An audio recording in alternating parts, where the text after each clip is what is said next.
Bonjour à tous et à toutes, bienvenue dans ce nouvel épisode du calendrier de l'Avent des antonomases littéraires 2021. On se retrouve aujourd'hui pour parler d'une antonomase hyper récente, puisque c'est une antonomase qui a eu lieu au 21e siècle. Ouais, au 21e siècle. Généralement, pour les antonomases que j'ai présentées, c'est de la littérature assez ancienne. Les plus récentes qu'on avait, c'est éventuellement le 19e siècle, quoi.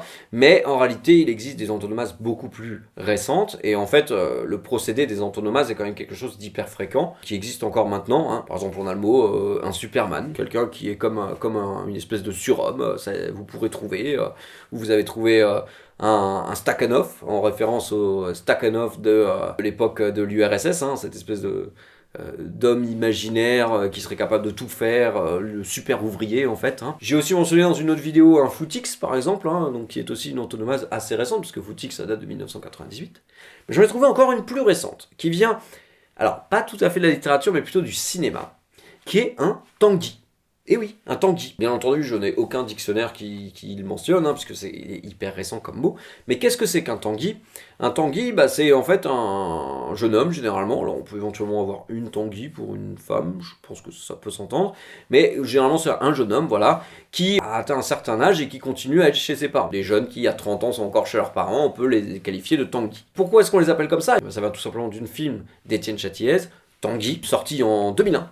Hein, dans lequel le personnage principal, Tanguy, est donc un jeune homme de 28 ans, alors extrêmement brillant, hein, qui a fait le NS, qui enseigne à l'INALCO et tout, et qui est en thèse de chinois, voilà, et qui vit encore chez ses parents à 28 ans, voilà, et qui est hyper attaché à ses parents et qui veut pas quitter ses parents. Mais dans le film, ses parents, eux, ils n'en peuvent plus. Ils veulent qu'ils s'en aillent, ils veulent être tous les deux tranquilles. Surtout qu'il fait un peu comme s'il était à l'hôtel, je veux dire, il va, il vient, il ramène ses conquêtes d'un soir, etc.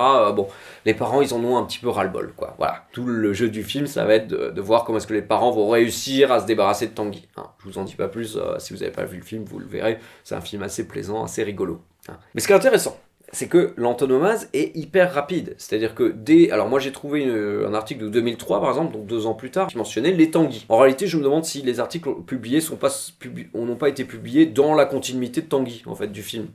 Et oui, c'est logique, parce que le film, quand il sort, il est plus populaire que 2 ans après. Et donc je pense que c'est normal que très rapidement, il y ait une antonomase qui se passe, au moment où le film est au sommet de sa gloire, en réalité. Et pourquoi il y a eu une antonomase ici? Parce que justement, Châtilliez, il mettait le doigt sur quelque chose qui existait, un phénomène qui existait. Notamment parce que le fait que la rentrée dans l'âge actif est de plus en plus tardive, et donc les gens, quand ils peuvent rester chez leurs parents, ils restent chez leurs parents, surtout que le logement est cher. Par exemple, en région parisienne, il est extrêmement cher. Et donc, généralement, économiquement, ça vaut plus le coup de rester chez ses parents le plus longtemps possible et de partir quand on a un travail pour pouvoir se payer un logement. Notez quand même que dans toutes les occurrences que j'ai trouvées, Tanguy est encore avec une majuscule. Comme si les personnes qui écrivaient, ils l'utilisent comme un nom commun, mais ils se souviennent que c'est encore un nom propre. Donc, à cette majuscule. Pour que l'antonomase soit parfaite, il faudrait qu'on ait une minuscule. Mais après, c'est pas parce que moi j'ai trouvé avec des majuscules qu'il n'y a pas des occurrences avec des minuscules. Il faudrait vérifier, il faudrait regarder plus en détail. Si vous avez des références d'ailleurs avec des minuscules, n'hésitez pas à les mettre en commentaire. Ça montrera que l'antonomase a bel et bien eu lieu et que maintenant c'est devenu un nom commun.